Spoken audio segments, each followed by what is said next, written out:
Você é filho de mãe solteira? Se não, quantos seus amigos são filhos delas? 91 mil crianças foram registradas no ano passado sem o pai estar nos documentos dela.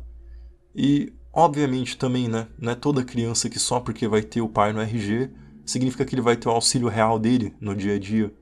E isso é uma coisa tão grande que geralmente se tem uma imagem negativa, né? Quando se falam de pais por aí. Tem escolas que não comemoram o Dia dos Pais por esse problema. E é óbvio que a criança vai crescer num lar onde quem vai ditar a vida dela é a mãe e muitas das vezes a avó, né? Que são quem sobra para cuidar delas. E o vídeo de hoje não vai ser propriamente sobre a importância do pai, mas sim porque a mãe que cuida sozinha de uma criança não é de fato uma boa mãe. E se você que está vendo isso aqui, você é filho de mãe solteira e você acha que a sua mãe te criou bem dado as dificuldades que ela tinha, eu digo que tá tudo certo. Eu não tô aqui para falar mal da mãe de ninguém, mas sim para dar alguns insights que quando eu tava pensando no assunto. Eu não falo do meu trabalho aqui no canal, mas eu acabo mexendo bastante com mãe solteira. O primeiro passo para você entender num todo isso é saber como de fato ela se tornou uma missol. Você que é da geração 2000, igual eu, você sabe que a maioria dos seus colegas que eram de época de escola, eles foram em algum baile funk, pegaram alguma garota lá e acabaram embuchando ela. E daí se cria um vínculo de vida toda com alguém que você não queria, que às vezes você só queria uma coisa casual. E dali sai uma criança que foi indesejada pelos dois. A mãe tem mais apego, porque foi ela quem sofreu as dores do parto, é verdade. Mas existe um fenômeno chamado depressão pós-parto. E esse fenômeno ele pode ser explicado por toda essa onda de filhos indesejados, né? E com isso eu vou te introduzir uma pergunta. Você foi planejado? Mamãe já disse pra mim que ela não queria ter filhos. E eu imagino que seja o caso com muitos de vocês. Inclusive no meu segundo ou terceiro emprego, que foi registrado, tinha uma garota lá no meu trabalho que ela foi planejada. E quando ela contou isso, todo mundo ficou em choque. Tamanha raridade que isso aí é. E eu não quero dizer que você é um acidente indesejado, como você imagina que é. Desde muito tempo Deus já havia marcado que você seria concebido. Você não é um fruto de um acaso. E algo aqui ele tem para você. Mas os homens não têm essa perspectiva. E por causa disso você tem tantos lares desestruturados. Mulheres que trocam seus filhos por homens estranhos. Quantos filhos não se matam ou viram drogados porque não receberam o devido cuidado dos seus genitores? Mas agora a gente vai para uma situação oposta. Você se tornou uma mãe solteira. E mesmo assim você dá as tripas do coração para o seu filho ser criado da melhor maneira possível. Isso te faz uma boa mãe? A resposta é bem simples. Não. Isso te torna no máximo uma mãe esforçada. Salvo raros casos onde se ocorrem tragédias, como mulheres que viram viúvas de bons homens, a maioria acaba virando mãe solteira por situações semelhantes à que eu descrevi no começo do vídeo. Se é culpa delas ou não, isso não vem ao caso. Mas é fato que mulheres, no geral, não têm um bom tato para homens bons, né? Às vezes porque ela não teve essa referência quando era criança, e talvez a avó dela também não teve, e isso se forma um ciclo, sabe, que passa de geração em geração. Ou porque ela escolheu o caminho da infâmia e cedeu aos seus desejos carnais.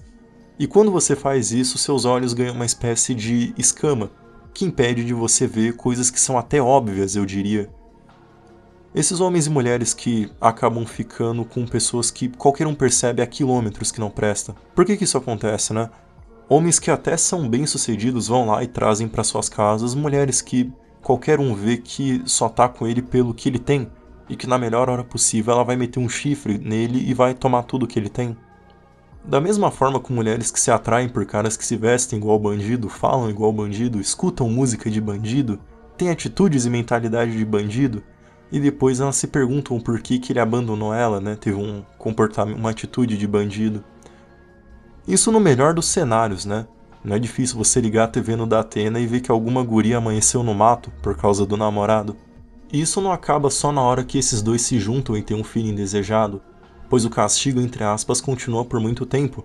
O cara acaba passando literais 18 anos pagando pensão, e a mulher tendo que trabalhar em 2 empregos e abrindo mão da saúde dela para simplesmente não morrer de fome, vivendo em uma vida infeliz de segunda a segunda em um ônibus lotado. Tudo isso porque ambos abriram mão do seu autocontrole e castidade. E não que ter autocontrole significa não ter filhos, até porque 99% das pessoas nasceram para formar família.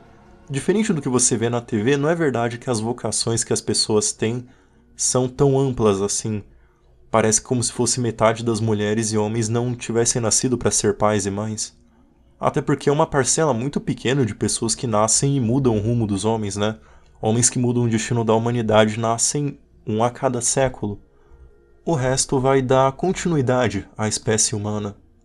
Enfim, ter autocontrole vai te ensinar o que é ser uma boa mãe. Porque ser uma boa mãe não é você fazer o trabalho dobrado de mãe e pai, porque o pai do seu filho falhou. Mas sim você ser capaz de escolher um pai que faça o trabalho que ele tem que fazer como pai e que você não é capaz.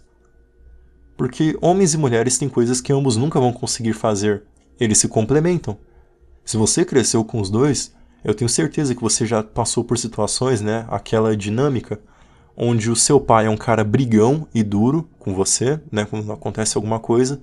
E a sua mãe é aquele ser leniente, que te acolhe, que é compassiva contigo. E isso é bom. Se você cresce só com a sua mãe, você fica sem virilidade, você fica chorando pelos cantos. E se você só cresce com seu pai, você vira um cara raivoso e descontrolado. Hoje em dia, quem seleciona as crianças que vão nascer são mulheres e homens destacados, pois são eles que criam relacionamentos, né, controlam. O homem comum não tem mais esse poder. Isso não é uma coisa boa, porque mulheres no geral têm um senso de escolha corrompido pelo que eu já te expliquei. É diferente, né, do que falam, elas não vão escolher os homens realmente mais aptos a terem família. Se a mulher fosse eugênica, né, e escolhesse homens destacados igual tem muita gente que fala na internet, a gente ia ter uma sociedade perfeita. O que eu e você concordamos que não existe, não acontece. Mas o pior de tudo é que, de fato, homens e mulheres que deveriam ter filhos escolhem seus parceiros não pensando em ter filhos. E a partir daí você tem todos os problemas sociais que hoje você percebe saindo na rua. Crianças e mães depressivos, sem clareza mental nenhuma, doentes num todo. E eu não acho que a solução seria simples demais, assim como mulheres escolherem homens bons propriamente, né? Primeiro que isso não é uma coisa tão simples. E segundo que quando se fala em um problema social, a parte que todo mundo foca é em como consertar o futuro. Mas todo mundo esquece que o presente importa tanto quanto. Não é difícil você fazer as próximas mães serem boas mães. O problema é o que você vai fazer com todas as mães solteiras que a gente tem agora. E com seus filhos que obviamente serão os pais do futuro. E é claro que também as coisas não são tão simples. Seria bom demais e fácil demais se as pessoas simplesmente fossem até a igreja e se tornassem castas. O que não é impossível, mas claramente é improvável. De qualquer forma, mantenha sua fé e castidade. E se por algum milagre tem alguma mulher fértil vendo esse vídeo, faça penitências e orações pedindo castidade. E Deus não vai permitir que um homem ruim estrague o seu futuro e o futuro do seu filho.